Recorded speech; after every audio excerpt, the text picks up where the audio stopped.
Are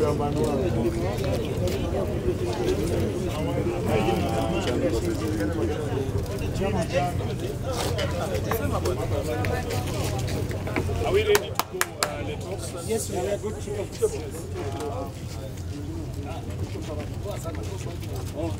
Just a minute. The sun is crazy, though. A minute. That's a blessing. Kidogo inatuchoma bana, umekuja kwa umechelewa. Basi tusonge hivi.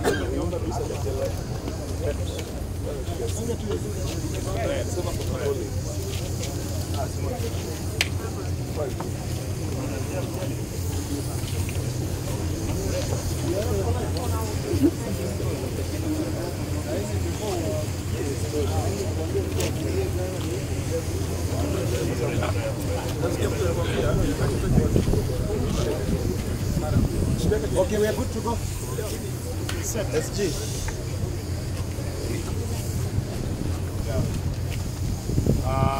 Thank you very much, members of the press. You can see the Orange Democratic Movement team is here this morning. There are a few issues that we wanted to address. I'm joined by Mheshimiwa Sumra, the incoming MP for Embakasi South, our women rep in Nairobi, Honorable Passaris, Honorable Paula Bor, and the leadership of Nairobi led by our Vice Chair, Jeng. We want to address three issues. Number one, as Kenyans are aware, we have a famine going on in northern Kenya, places like Turkana. We have seen very, very disturbing images on the media and the social media as well about our colleagues, our brothers and sisters dying out of famine. And we want, first of all, to call on the government to declare this particular famine a national disaster so that efforts can be coordinated towards assuaging the situation in the rift.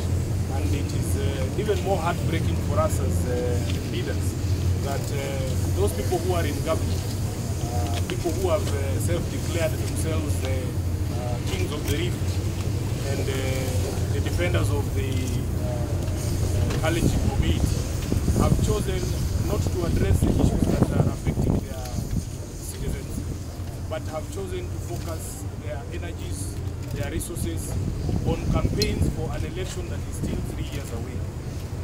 We are also surprised that they have chosen to focus their attacks on the Orange Democratic Movement, our party leader, our internal workings and internal decisions as a political party.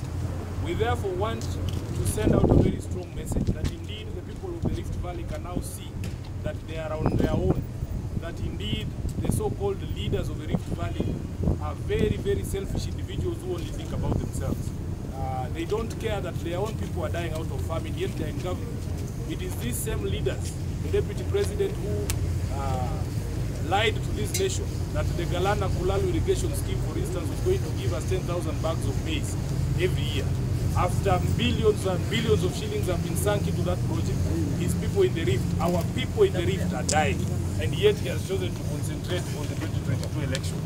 We know that there was a big scandal at the NCPP where instead of the government buying maize from genuine farmers in the rift, the brokers who occupy offices in the government instead defrauded the NCPP and the people of Kenya, so that as we speak right now, we cannot talk of any security when it comes to food in this country.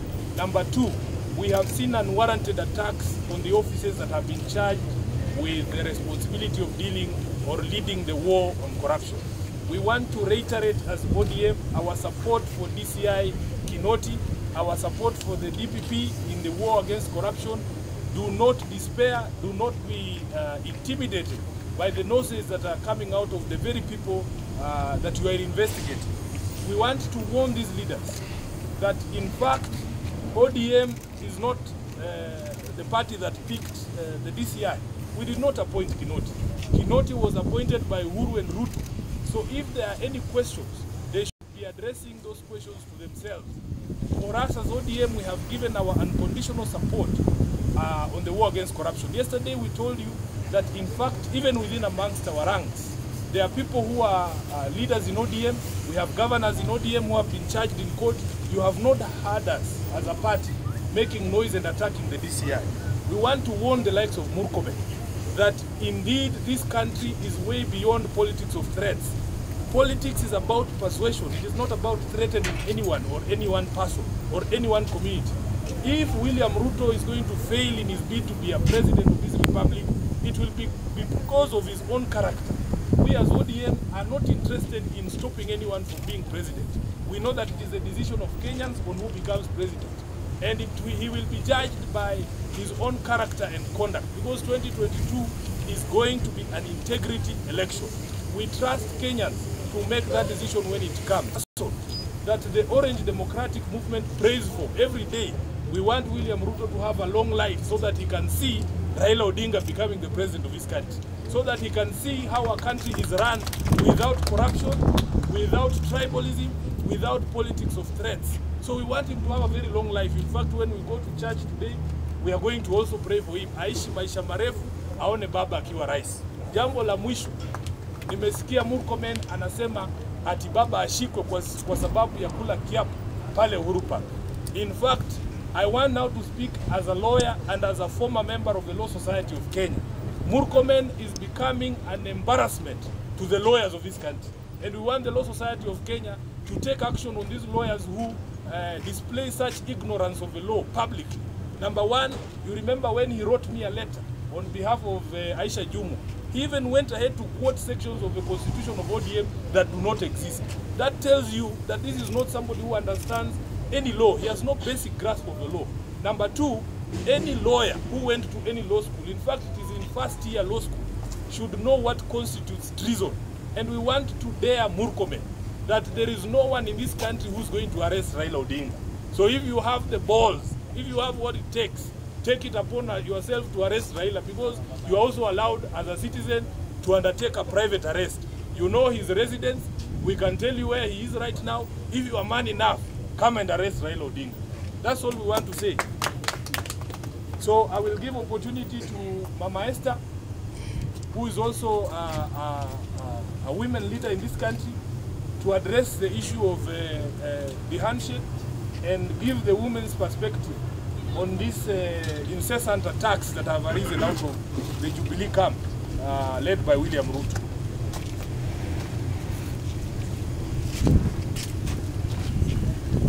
Good morning. First of all, I think we have to, you know, as Kenyans, we have to not have a short memory.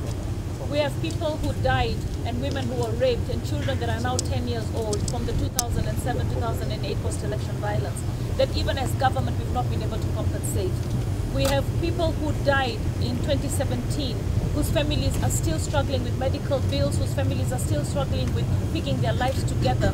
So we as a country, all right, and me as a woman in particular for the biggest county in Kenya, I support the handshake because the handshake is about Kenya being put ahead of us all. The biggest enemy of Kenya we thought was tribalism. Tribalism has been actually the fruit of corruption. It has been money that has been used to divide us on tribal lines. This country has lost so much money over the years in corruption. We've had scandals from Goldenberg to Anglo-leasing to Eurobond, right? And right now, I think Kenyans are actually fatigued with the headlines. We're also fatigued with the divisions that are being brought in terms of tribe in the war against corruption. The war against corruption cannot be tangled with any other war.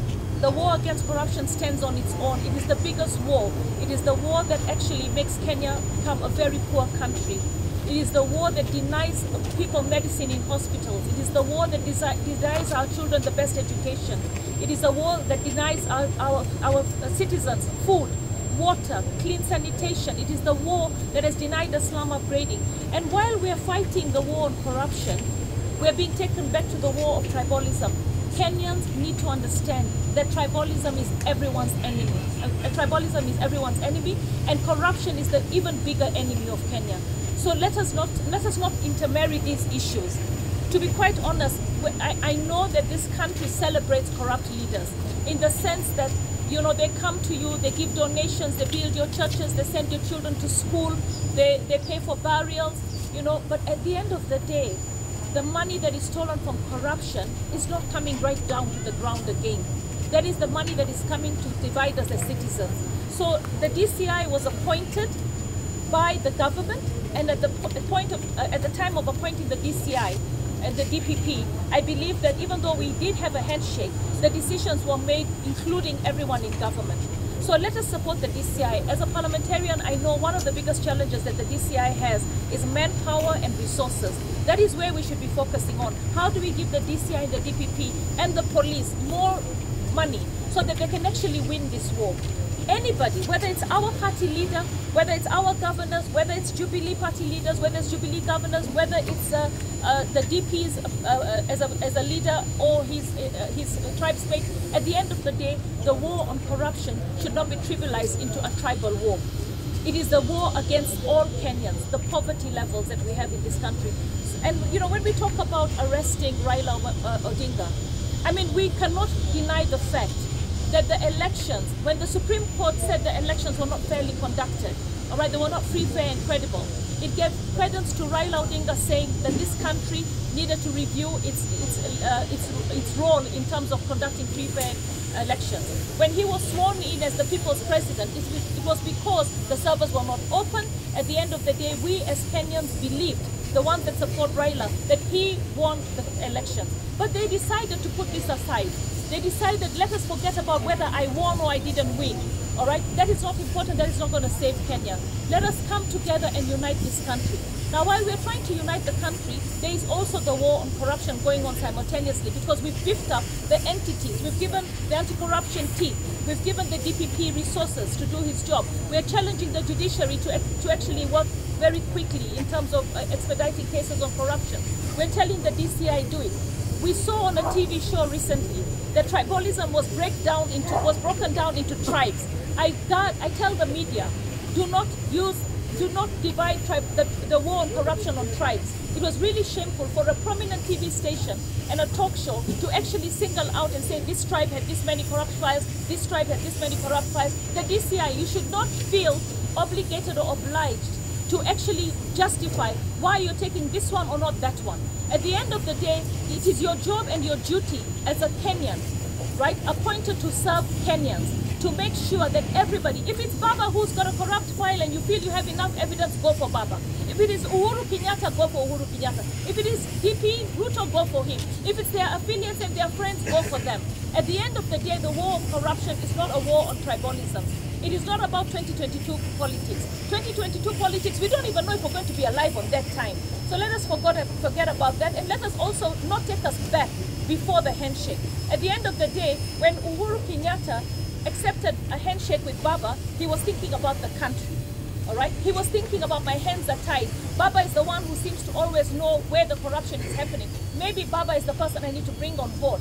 It's not a war against any community or tribe. Please, Kenyan women, let us hold this country together. Our youth, think about your jobs, think about affordable food, affordable medicine, road carnage being reduced. Think about all the things, jobs, opportunities, good houses, sanitation, water. Forget about the war of corruption being a tribal issue. It is not a tribal issue. It is not about 2022 politics. So for me, the media, please, I see headlines sometimes that are being made under fake news. Kenyans, if you love your country, if you're patriotic, do not create fake news, fake headlines, so that we can be divided further. I think we need to find a way to make sure that the media itself comes out and denounces anything that is fake, that holds your name and your brand, to make Kenyans be divided further. So as a party, we are supporting the DCI, we are supporting the government in its war against corruption. Thank you very much, Mheshimiwa Paul Abor. And then, okay. And then we can proceed with a few questions. I'd also just want to add my voice to the comments of my colleagues on what Murkomen said. And it is an odd fact to all of us in this country that we won the elections as NASA and we are denied our victory. It is also a fact that we went to the Supreme Court and our victory was confirmed, that the election that was done was fraudulently taken away from us. It is also a known fact that we are told our competitors in advance that if we are denied our victory, we are going to swear in our president. So it is a fact that once Raila was sworn in as the people's president, and Uhuru was also sworn in, between the two presidents, through their own wisdom, they decide to sit together and have the handshake for the sake of the unity and peace in this country. So what we are saying to people like Murkomen, that stage has already passed through the handshake. Let them not try and drag us back. Let them not try and divert attention. The issues we are talking about here in this country now are issues of corruption and economic crime being committed in this country. The issue we are talking about now, if you see what is happening in Baringo and Turkana and Pokot, the issue of famine, it can be related to what is happening in the economy of this country. The slow response in the famine situation in Turkana is a result of lack of enough funds in the treasury. If we did just a small fraction of the money that is being lost in corruption to take care of what is happening now on the ground. So we are telling Murkomen and the Deputy President that they should not try and drag us back on the issue of the dispute of the previous election. And we are telling them they should not even dare follow that direction. Because if they continue diverting attention of Kenyans, if they continue bringing disunity to this country, we are going to confirm that it is true that the Deputy President is an impediment in the fight against corruption. And if he continues being an impediment against corruption, we as leaders, we are not going to hesitate, but we are going to put a motion of impeachment of the Deputy President in the National Assembly and get him out of office. Then we get someone who can work and protect the interests of this country. Thank you very much. We'll take 3 questions because we are late for church. Are there any questions? Yes. Nini kuwajibu wale wengine, hamuoni kwamba sasa hivi vitaimarisha tu wale majibizano yaliyoko na kuharibu handshake tunayozungumzia? Wanasema Waswahili kwamba ukweli ukidhihiri uongo unajitenga. Ni jukumu letu kama Wakenya na viongozi, wakati ambapo watu wanatoa semi za uongo, ni jukumu letu kama Wakenya kutoa ukweli ulivyo. Mheshimiwa Murkomen yeye sio mtu ambaye yuko katika nafasi ya kuongea juu ya vita dhidi ya ufisadi. Utakumbuka kwamba wakati wa NYS ya kwanza, shirika lake lile, kampuni yake ya uwakili, ilikuwa baadhi ya yale mashirika yalitajwa ya kupokea pesa kutoka shirika moja la NYS inaitwa out of the box. Kwa hivyo ukweli lazima usemekane ndio uongo uweze kujitenga. Swali lingine.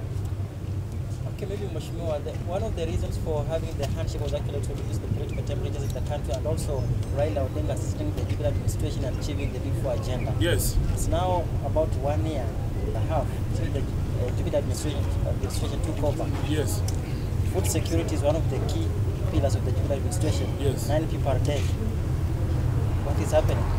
I think that is why we have spoken very strongly to support this war on corruption. As you said, the handshake was supposed to calm political temperatures, but it was also supposed to help the country address long-standing issues, including the issue of corruption. So you can see that when this war on corruption has been intensified, the corrupt are the ones who have chosen to politicize this war, and they are making all the noises all over the place and looking for diversions. As Mheshimiwa Bora said, we don't want to be taken back to the issues that almost split this country. The handshake happened, and those who are still living in the past and want to relive and to drag us back into the issues of the election, let them not dare ODM, because we have wounds that have begun to heal, and if you want us to reopen that discussion, we are very ready to open that discussion. But you can see that it is coming from the enemies of the handshake and the enemies of peace and progress in this country. The last question. Thank you very much. I think that will be it. Yeah. Asanteni sana.